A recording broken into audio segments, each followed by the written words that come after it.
একটি গেলাস পানির ফলে বাইজিদের কোলে তুলে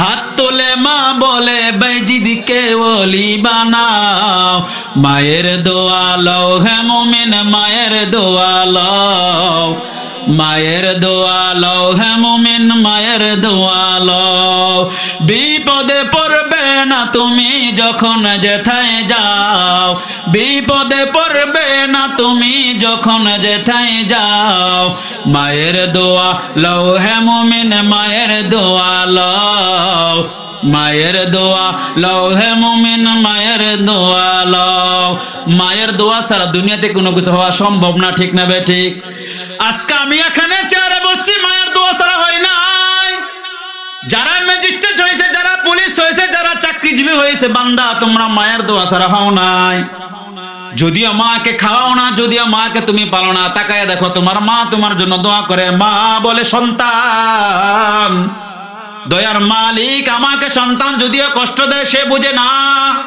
ও দয়ার মালিক আমার সন্তানটাকে আপনি সহি সালামতে রাখেন দোয়া করে কি করে না অনেক দোয়া করে আর এই মা বাবার দোয়ার জন্য বান্দা গুনাহ করে চলতেছে আল্লাহ তাআলা সরাসরি বান্দার উপর গজব ফালায় না ঠিক না বেঠিক কিন্তু একজন মা কত কষ্ট করে সন্তানকে লালন পালন করে এই জন্য তো কবি বলছেন জীবনের মূল কষ্ট মায়ের প্রসব বেদনায় সাত আসমান সাত জমিন তখন মায়েরই মাথায় জীবনের মূল কষ্ট মায়ের প্রসব বেদনায় সাত আসমান সাত জমিন তখন মায়েরই মাথায় এমন মাকে কেমন আজি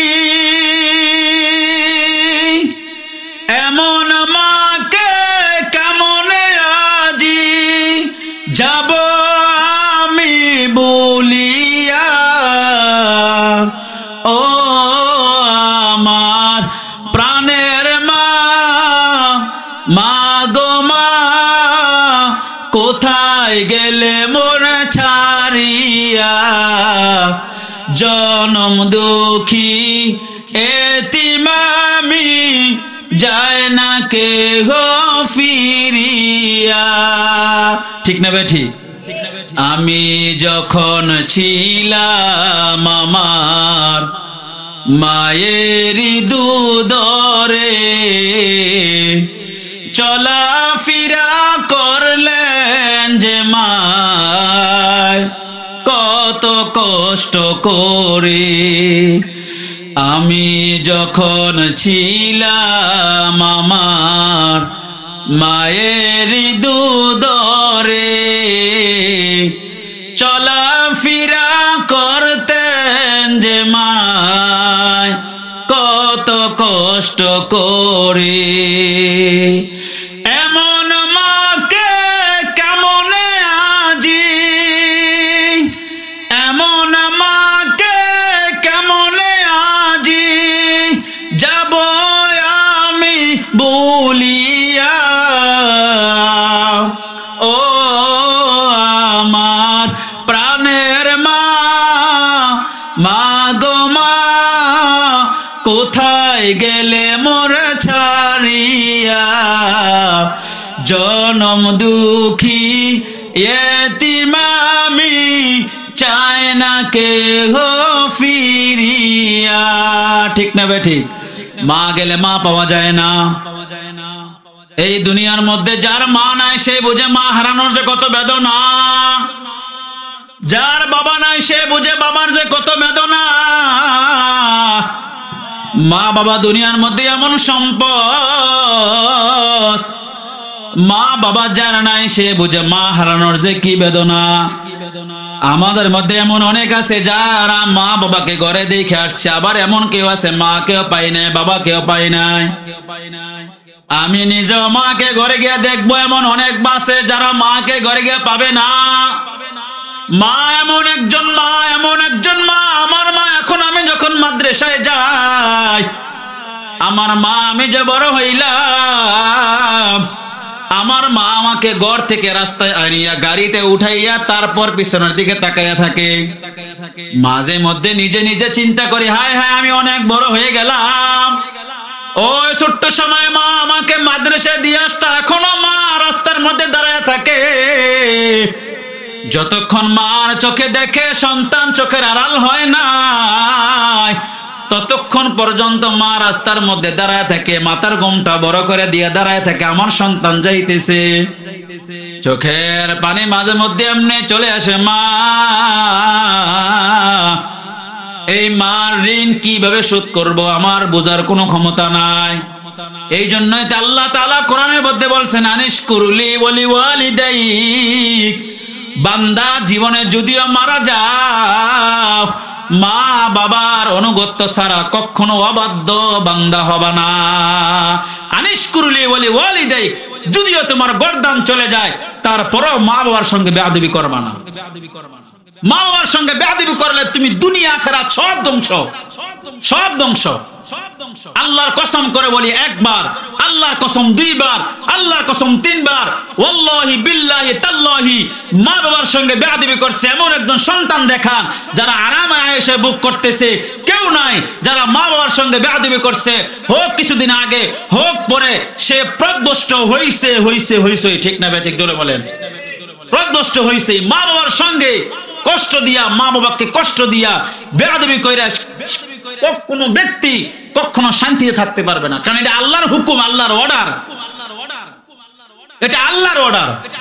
এই জন্য দুনিয়ার মধ্যে মা বাবা হইলে আপন। বান্দা তুমি বিপদে পড়লে তোমার মা যাবে, তুমি বিপদে পড়লে তোমার বাবা যাবে, তোমার ভাই তোমার বোন যাবে, তুমি বিপদে পড়লে তোমার স্ত্রীও আগে কষ্ট পাবে না, তোমার মা সবার আগে মার মনের জানানি দিবে। ঠিক না বেঠি? বাইজিদ মুস্তামি রহমতুল্লাহি আলাইহির ঘটনা। বাইজিদ মুস্তামি রহমতুল্লাহি আলাইহি, কেমন বাইজিদ মুস্তামি রহমতুল্লাহি আলাইহি, তার মাও কেমন, মা বাইজিদ কেমন। ছোট্টবেলায় বাইজিদ মুস্তামি রহমতুল্লাহি আলাইহির বাবা ইন্তেকাল করছে। তার মা স্বপ্নে দেখে, বাবা বলতেছে স্ত্রী আমার সন্তানটাকে আলেম বানাইবা। মা সন্তানটাকে মাদ্রাসায় নিয়ে গেল। মাদ্রাসায় নিয়ে যাওয়ার পর হুজুরকে বলল, হুজুর আপনার কাছে তুইলা দিলাম, আমার ছেলে আলেম না হওয়া পর্যন্ত আমার ছেলেকে আপনি বাড়িতে পাঠাইবেন না, আলেম হওয়ার পর তারপর বাড়িতে পাঠাইবেন। বাইজিদ মুস্তামি রহমতুল্লাহি আলাইহি ছোট মানুষ, মাদ্রাসায় আসার পর মাদ্রাসায় শুধু কান্না করে, মার জন্য খারাপ লাগে, ফাফর লাগে, কান্না করে। কিন্তু উস্তাদ বলছে ছুটি দেওয়া যাবে না, এই জন্য উস্তাদ ছুটি দেয় না। বাইজিদ মুস্তামি রহমতুল্লাহি আলাইহি কয়েক বছর যাওয়ার পর যখন হেফজ পড়তেছে, বাইজিদ এবার বলতেছে, হুজুর আমি ছোট মানুষ, মার কথা বড় মনে পড়তেছে, একটু বাড়িতে যাওয়ার দরকার। হুজুর বলে, তোমাকে ছুটি দেওয়া যাবে না, তবে ছুটি দিতে পারি একটা শর্ত। বলে, কি শর্ত? বলে, কোরআনকে যদি 3টা ভাগ করা হয় তাহলে কয় পারা হয়? বলে, 3 10 30 পারা। বলে, তুমি যদি 20 পারা মুখস্থ করতে পারো তাহলে তোমাকে বাড়িতে যাওয়ার ছুটি দেওয়া হবে। এই কথা বলার পর বাইজিদ মুস্তামি আল্লাহকে ডাক দিয়ে কয়, দয়ার মালিক, মাকে দেখার ভরসা যাক যে মাকে দেখতে যাব, আপনি যাওয়ার ব্যবস্থা করে দেন। আল্লাহকে দিল দিয়ে ডাক দিছে। ডাক দেওয়ার পর কোরআনের পাতাগুলো উল্টাইতেছে আর দেখতেছে, আর উল্টাইতেছে আর দেখতেছে। কিছুক্ষণ পরে উস্তাদের কাছে যায়, বলে, উস্তাদ আপনি আমাকে বাড়িতে যাওয়ার ছুটি দিয়ে দেন। বলে, কেন? তোমাকে বলছে কোরআনের 3 ভাগের 2 ভাগ মুখস্থ করতে। ছাত্র বলে, বাইজিদ মুস্তামি ডাক দিয়ে, উস্তাদ আমার মুখস্থ হয়ে গেছে। উস্তাদ বলে, কেমনে মুখস্থ করলা, কিভাবে সম্ভব? বাইজিদ ডাক দিয়ে, আমি আমার মাওলা পাককে ডাক দিলাম, যেই মাওলা পাক আমার মার জন্য আমার ভিতরে মায়া জন্মায়া দিল, সেই আল্লাহকে ডাক দিয়ে বললাম, আল্লাহ আমার মাকে দেখতে বড় মনে চায়, মাকে দেখবো। আপনি কোরআন শরীফের পড়াগুলো মুখস্থ করায় দেন। আমি পৃষ্ঠা উল্টাইলাম, আমার মুখস্থ হয়ে গেল। উস্তাদ বলে, যা যা যা, যেহেতু আল্লাহ তাআলার এত রহমত আর এত ফজল আর বরকত তোর কাছে আল্লাহ তাআলা দিয়ে দিছে, যা আমি উস্তাদ তোমাকে বাড়িতে যাওয়ার এক নজর মাকে দেখার জন্য ছুটি দিয়ে দিলাম। বাইজিদ মুস্তামি দৌড়াইয়া মার কাছে গেছে। মার কাছে গিয়া দরজার মধ্যে ডাক দেয়, বলে, মা আমি বাইজিদ আসছি, দরজা খোলো। মা তো দরজা খোলে না। মা বলে, না না, আমার বাইজিদ আসতে পারে না, আমার বাইজিদ আলেম হইয়া তারপর আসবে। আমার বাইজিদ সে আসতে পারে না আলেম না হইয়া। যদিও তোমার কণ্ঠ বাইজিদের মতো, তুমি আমার বাইজিদ না। সন্তান বুঝা ফেলছে, মা তো ঘরে জায়গা দিবে না, মা ঘরে জায়গা দিবে না। এখন কি করা? আবার ওই বাইজিদ মুস্তামি মাদ্রাসায় পুনরায় ফিরে গেল, গিয়া বলে, উস্তাদ গো, মা ঘরে জায়গা দেয় না। বলে, কেন? মা বলতেছে আলেম না হইয়া বাড়িতে না যাইতে। করুণ কাহিনী। বাইজিদ মুস্তামির ইতিহাস পড়লে অনেক লম্বা ইতিহাস। উস্তাদ বলে, বাইজিদ আবার পড়াশোনা শুরু করো। পড়তে পড়তে বাইজিদ 1 বছর 1 যোগ 12 বছর হয়ে গেল। বাইজিদ আর বাড়িতে যায় না। 12 বছর পর যখন বাইজিদ আলেম হইয়া গেল, আগামীকাল সকালবেলা বাড়িতে যাবে। বাইজিদ তাহাজ্জুদের নামাজ পড়িয়া কান্না করতেছে, দয়ার মালিক, আগামীকাল আমি বাড়িতে যাব, আমার মায়ের সঙ্গে দেখা করব। ওই দিক দিয়ে উস্তাদও ঘুমায় রয়েছে। উস্তাদ স্বপ্ন দেখে ওই মদিনার মরুদুলা মুহাম্মদুর রাসূলুল্লাহ, সবাই বলেন সাল্লাল্লাহু আলাইহি ওয়াসাল্লাম, উস্তাদকে ডাক দিয়ে কয়, উস্তাদ রে, বাইজিদ আলেম হইয়া গেছে, সে আগামীকাল বাড়িতে যাবে, তুমি তাকে মাওলানার পাগড়ি পরাইয়া দিবা। ও উস্তাদ, আসো আমার কাছে, আসো, আমার পক্ষ থেকে একটা বেলায়েতের পাগড়ি নিয়ে যাও, আমি তোমাকে পরাইয়া দেই। তুমি বাইজিদকে আগামীকাল সকালবেলা পরাইয়া দিবা আর বলবা, যাও মায়ের খেদমত করো, যাও মায়ের খেদমত করো, মায়ের খেদমত করো। এইটা বইলা বাইজিদকে পাঠাইয়া দিবা। ওস্তাদ ঘুম ভেঙে গেল। ঘুম ভাঙার পর সকালবেলা বাইজিদকে ডাক দিয়ে কয়, ও বাইজিদ আসো, একটা পাগড়ি হইল তোমার আলেমের পাগড়ি, আরেকটা পাগড়ি হইল বেলায়েতের পাগড়ি, যেটা পয়গম্বর তোমার গায়ে দিতে বলছে। বাইজিদ মায়ের কাছে যায়। মায়ের কাছে যাওয়ার পর ওই দিক দিয়া মাও বুঝে ফেলছে বাইজিদ আসতেছে। মা দরজা খুইলা দরজার সামনে বসে রয়েছে, বাইজিদ আসবে। সঙ্গে সঙ্গে বাইজিদ দৌড়াইয়া ঘরের মধ্যে গেল। যাওয়ার পর মা 2 হাত ধরে বাইজিদকে কোলে নিল আর চুম্বন করে। মা বলে, আমার সন্তান বাইজিদ, আমি স্বপ্নে দেখলাম পয়গম্বর নবী তোমাকে পাগড়ি পরাইয়া আমার কাছে পাঠাই দিয়েছে। বলেন সুবহানাল্লাহ। একটি গেলাস পানের ফলে বাইজিদের কোলে তুলে, হাত তুলে মা বলে, বাইজিদকে ওলি বানাও, মায়ের দোয়া লও হে মুমিন, মায়ের দোয়া লও, মায়ের দোয়া লও হে মুমিন, মায়ের দোয়া লও। বিপদে পড়বে না তুমি যখন যেথায় যাও, বিপদে পড়বে না তুমি যখন যেথায় যাও, মায়ের দোয়া লও হে মুমিন, মায়ের দোয়া লও, মায়ের দোয়া লও হে মুমিন, মায়ের দোয়া লও। মায়ের দোয়া ছাড়া দুনিয়াতে কোনো কিছু হওয়া সম্ভব না, ঠিক না বে ঠিক? আজকে আমি এখানে চেয়ারে বসছি, মায়ের দোয়া ছাড়া হয় নাই। যারা ম্যাজিস্ট্রেট হয়েছে, যারা পুলিশ হয়েছে, যারা চাকরিজীবী হয়েছে, বান্দা তোমরা মায়ের দোয়া ছাড়া হও নাই। যদিও মাকে খাওয়াও না, যদিও মাকে তুমি পালো না, তাকায়া দেখো তোমার মা তোমার জন্য দোয়া করে। মা বলে, সন্তান, দয়ার মালিক আমাকে সন্তান যদিও কষ্ট দেয় সে বুঝে না, ও দয়ার মালিক আমার সন্তানটাকে আপনি সহি সালামতে রাখেন। দোয়া করে কি করে না? অনেক দোয়া করে। আর এই মা বাবার দোয়ার জন্য বান্দা গুনাহ করে চলতেছে, আল্লাহ তাআলা সরাসরি বান্দার উপর গজব ফালায় না, ঠিক না বে ঠিক? এমন কুলাঙ্গার সন্তান আছে, মা বাবার সঙ্গে এমন আচরণ করে মনে হয় আল্লাহ তাআলা রাগান্বিত হইয়া তারপর সরাসরি ঠাডা ফালাইব, কিন্তু তারপর ফালায় না। কেন? মায়ের দোয়ার কারণে। মা দোয়া করে, আল্লাহ আমাকে কষ্ট দিছে, তারপরও আমার কোনো কষ্ট নাই, আপনি আমার সন্তানটাকে সহি সালামত রাখেন। একটা ঘটনা বলতেছি, ওই হযরত আলকামা রাদিয়াল্লাহু তাআলা আনহু, সংক্ষিপ্ত ঘটনা। আলকামা রাদিয়াল্লাহু তাআলা আনহু অন্তত জলিলে কদর সাহাবী, রাসূল করিম সাল্লাল্লাহু আলাইহি সাল্লামের প্রিয় সাহাবী ছিল, কিন্তু তার মরার সময় মুখ দিয়ে কালিমা বের হয় না, কালিমা বের হয় না। এখন সাহাবায়ে কেরাম, হায় হায়, আলকামা অত্যন্ত ভালো ব্যক্তি, জলিলে কদর সাহাবী, তার জবান দিয়ে কালিমা বের হয় না। হযরত বেলাল রাদিয়াল্লাহু তাআলা আনহু দৌড়াইয়া গেলেন পয়গম্বরের কাছে, গিয়া বলতেছে, মায়ার নবী, আলকামার জবান দিয়ে তো কালিমা বের হয় না, সাকরাতুল মাউত, সাকরাতুল মাউত চলতেছে, মৃত্যুর শয্যায়, মারা যাবে কিছুক্ষণ পরে, কিন্তু কালিমা তো বের হয় না, এখন কি করা? মায়ার নবী বুঝে গেছে। মায়ার নবী ডাক দিয়া কয়, মায়ার নবী ডাক দিয়া কয়, আলকামার মা দেখো, দুনিয়ার জমিনে যদি বেঁচে থাকে তাকে নিয়ে আসো। বেলাল দৌড়াইয়া মায়ের কাছে যায়, গিয়ে দেখে বৃদ্ধা মা, ওই আলকামার মা, বৃদ্ধা মা লাঠি বর করে আসতেছে পয়গম্বরের কাছে। পয়গম্বর ডাক দিয়ে কয়, মা গো মা, ও মা, আপনার সন্তান আলকামা, তাকায় দেখেন কালিমা বের হইতেছে না, এখন মারা যাবে।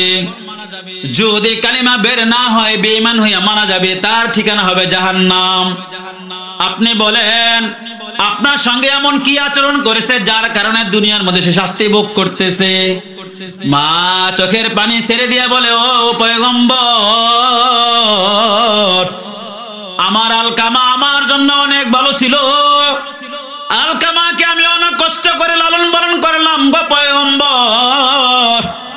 এই আলকামা যখন বড় হইল, তার ঘরে সুন্দর একটা রমণী নিয়ে আসলাম, তার বিবিকে নিয়ে আসলাম। তার বিবিকে আনার পর আলকামা কয়েকদিন যাওয়ার পর ওই মায়ের কথা না শুই না, বিবির কথা শুই না, মায়ের স্বামী মায়ের সঙ্গে ঝগড়া করে। এমন একদিন বিবির কথা শুই না, আমি মাকে এমন একজন কিল দিছে, আমি মার মাথার মধ্যে এমন জোরে কিল দিছে, আমি মা সহ্য করতে পারি নাই, আমি মার চোখ দিয়ে পানি বের হয়ে গেছে। পয়গম্বর ডাক দিয়ে কয়, ও মা, আর বুঝার বাকি নাই, আর জানার বাকি নাই, আপনার ওই কষ্টের কারণে আলকামার জবান দিয়ে কালিমা বের হয় না, আলকামাকে আপনি মাফ করে দেন। আপনি যদি মাফ না করেন, বেঈমান হইয়া মারা যাবে। মা ডাক দিয়ে বলে, পয়গম্বর, না না, আমাকে শুধু একদিন না, এমন বহুদিন স্ত্রীর কথা শুনি আমার সঙ্গে খারাপ আচরণ করেছে, বিবির কথা শুনি আমার সঙ্গে অসৎ ব্যবহার করেছে, আমি মা তাকে ক্ষমা করতে পারবো না। মায়ের নবী ডাক দিয়ে গো বেলাল, মা যদি ক্ষমা না করে, মায়ের সামনে আলকামাকে আগুন দিয়ে জ্বালায়া দেওয়া হবে, যদিও মৃত্যুর পরে এমনিই তো জাহান্নামে জ্বলবে, মার সামনে আগুনে জ্বালায়া দেওয়া হবে, ধ্বংস করে দেওয়া হবে। যাও লাকড়ি নিয়ে আসো। বেলাল গিয়ে লাকড়ি জোগাড় করতেছে। দুনিয়ার মধ্যে এমন কোন মা নাই যে এই মায়ের সামনে সন্তানকে আগুনে জ্বালায় দিবে? আসেনি কেউ? কি এমন মা আছে মায়ের সঙ্গে সন্তানকে আগুনে জ্বালায় দিবে? বেলাল রাদিয়াল্লাহু তাআলা আনহু যখন নাকি ওই অগ্নিজর জ্বালায় দিবে, যখন নাকি লাকড়ি জমায়েত করলো, পয়গম্বরকে বেলাল পয়গম্বরকে ডাক দিয়ে বলে, ওই মা বলে, পয়গম্বর, আমি মা বেঁচে থাকতে আমার সন্তান আগুনে জ্বলবে, আমি মা সহ্য করতে পারবো না, আমাকে যত কষ্ট দিছে আমি মাফ করে দিলাম, যা মাফ করে দিলাম, আলকামাকে মাফ করে দিলাম, মা মাফ করে দিলাম। মুখ দিয়ে বের হইতে দেরি হয়েছে, আলকামার জবান দিয়া সঙ্গে সঙ্গে লা ইলাহা ইল্লাল্লাহু মুহাম্মাদুর রাসূলুল্লাহ বের হইতে দেরি না, বলেন সুবহানাল্লাহ। এই আলকামা এই মায়ের দোয়ার কারণে কালিমা পড়তে পারছে। ওই দিন মুফাসসিরিনে কেরামগণ বলেন, ওই দিন যদি মা তাকে ক্ষমা না করতেন, আলকামা কালিমা পড়িয়া মৃত্যুবরণ করতে পারতেন না। আলকামা বেঈমান হয়ে মারা যাইতো, আর বেঈমান হয়ে যদি মারা যাইতো, তার ঠিকানা হইতো চিরস্থায়ী জাহান্নাম। ঠিক না বেটি? এই জন্য মায়ের দোয়া অত্যন্ত বড় দোয়া। মায়ের দোয়া ছাড়া কোনো কিছু হওয়া সম্ভব না। এবার বলেন যে হুজুর মায়ের দোয়া কিলুম, সারা জীবন তো শুধু গুনাহই করছি, নামাজ পড়ি নাই, রোজা রাখি নাই, সারা জীবন শুধু গুনাহ করলাম, গুনাহ থেকে বাঁচার উপায় কি? আজকে থেকে নিয়ত করলাম মা বাবার সঙ্গে খারাপ ব্যবহার করব না ইনশাআল্লাহ বলেন, সবাই ইনশাআল্লাহ বলেন। যাদের মা বাবা আছে কেউ মা বাবার সঙ্গে খারাপ আচরণ করব না। আজকে তো ভালো হয়ে গেলাম, কিন্তু গুনাহ যে করলাম, গুনাহ থেকে মা পাবো কিভাবে? গুনাহ থেকে মা পাওয়ার উপায় আছে। আল্লাহ তাআলা কালামুল্লাহ শরীফের মধ্যে বলেন, লা তাকুনাতু মির রাহমাতিল্লাহ, বান্দা আমার রহমত থেকে নৈরাশ হইও না, আমার রহমত থেকে নৈরাশ না হইয়া বান্দা আমার দরবারে ফিরো, আমার দরবারে ফিরো। আমি আল্লাহ, বান্দা তুমি গুনার প্রতি লজ্জিত হইয়া আমি আল্লাহকে স্মরণ করলে আমি আল্লাহ তাআলা তোমার পিছনে সমস্ত গুনাহ মাফ করে দেব। বলেন সুবহানাল্লাহ।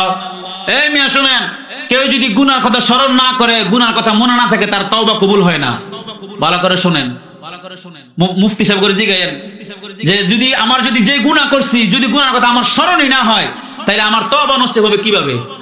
যার গুনার কথা স্মরণ না হবে তার তওবা নসিব হবে না, আর যার তওবা নসিব না হবে তার গুনাহ মাফ হবে কিভাবে? এই জন্য গুনার কথা স্মরণ করতে হবে। আর গুনার কথা স্মরণ হবে কখন? যখন এই তাফসিরের মাহফিলে আসবেন, কোরআনের মজমায় বসবেন, মাদ্রাসা যাবেন, মসজিদে নামাজ পড়বেন, তখনই তো গুনার কথা স্মরণ হবে। ঠিক না ভাই? ঠিক। আমি যদি নামাজ ছাইরে দেই, রোজা ছাইরে দেই, হজ ছাইরে দেই, নামাজ ছাইরে দেই, এই মাহফিল ছাইরে দেই, সারা দিন শুধু মদ, জুয়া, আড্ডা, বিড়ি, সিগারেট, তাহলে আমার গুনার কথা আমার স্মরণ হবে? আর গুনার কথা স্মরণ না হলে এই গুনাহ তো মাফ হবে না। আর গুনাহ মাফ না হলে আমরা তওবা যদি না করি, কবরে গেলে কবর আমার সঙ্গে কি ভালো আচরণ করবে? না না, কবর আমাদের সঙ্গে খারাপ আচরণ করবে। এই জন্য গুনার কথা স্মরণ করতে হবে। গুনার কথা স্মরণ করে আল্লাহকে ডাকতে হবে, দয়ার মালিক গুনাহ করছি, গুনার প্রতি লজ্জিত, আপনি মাফ করে দেন। আল্লাহ তাআলা বলে, কোন বান্দা যদি গুনাহ করিয়া গুনার প্রতি লজ্জিত হইয়া 2 ফোঁটা চোখের পানি ফালায়, 2 ফোঁটা চোখের পানি নাকের ডগায় আসার আগে আগে আমি আল্লাহ বান্দার পিছনে সমস্ত গুনাহ খাতা মাফ করে দেব। বলেন সুবহানাল্লাহ। ভালো করে শুনে নেন, পয়গম্বর মূসা আলাইহিস সালাতু ওয়াস সালামের জমানা এক বান্দা 40 বছর পর্যন্ত কোনো নেক কাম করে নাই। 40 বছর পর্যন্ত শুধু গুনার কাজ করছে, গুনার কাজ করছে। আমাদের এখানের মধ্যে এমন অনেক আছে যার 50 বছর, যার 60 বছর, যার 70 বছর, যার 30 বছর, আছে না নাই? কেউ আছে না নাই? আমাদের অনেকের বয়স হয়ে গেছে, আমরা গুনাহ করছি। গুনাহ মাফ হওয়ার কি উপায়? পয়গম্বর মূসা আলাইহিস সালাতু ওয়াস সালামের জামানায় দুর্ভিক্ষ শুরু হয়ে গেল। পয়গম্বর মূসা আলাইহিস সালাতু ওয়াস সালাম টেনশনের মধ্যে পড়ে গেলেন। পয়গম্বর মূসা আলাইহিস সালাতু ওয়াস সালামের জামানায় দুর্ভিক্ষ শুরু হওয়ার পর বৃষ্টি হইতেছে না। দেখবেন যদি বৃষ্টি না হয় জমিনে ফসল ঠিকমতো হয় না। কেউ ঠিক নেবে? ঠিক। বৃষ্টি না হইলে জমিনে ফসল হয় না।